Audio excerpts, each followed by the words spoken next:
नमस्कार, मी मयूरी वर्मा, विकास समाचार मध्ये आपलं स्वागत। लोकसभा निवडणुकीची पहिली यादी शिवसेना ठाकरे गटाने जाहीर केली आहे। सांगलीतून डबल महाराष्ट्र केसरी चंद्रहार पाटील यांना संधी देण्यात आली आहे, तर ठाण्यातून राजन विचारेंना संधी देण्यात आली आहे। आज यादी जाहीर होईल असं सांगण्यात आलं होतं, त्यानुसार ही यादी जाहीर करण्यात आली आहे।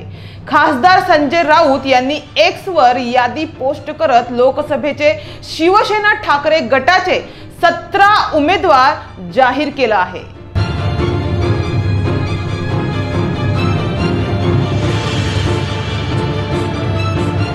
शिवसेना उद्धव बाळासाहेब ठाकरे गटाची बहुप्रतीक्षित लोकसभा उमेदवार यादी अखेर जाहीर झाली आहे। खासदार संजय राऊत यांनी ट्विटरवरून 17 उमेदवारांची घोषणा केली आहे। मुंबईतील 4 जागा ठाकरे गट लढवणार आहे।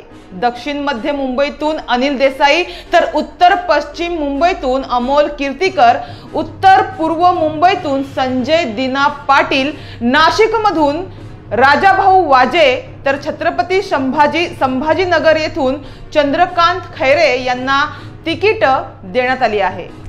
याशिवाय कल्याण, डोंबिवली आणि पालघर येथील उमेदवारांची अद्याप घोषणा झालेली नाहीये। तर कोल्हापूरच्या बदल्यात सांगलीच्या जागेवरून ठाकरेंनी उमेदवार जाहीर केला आहे। तर ईशान्य मुंबई या युतीत भाजपकडे राहिलेल्या जागेवरही ठाकरेंनी उमेदवार दिला आहे।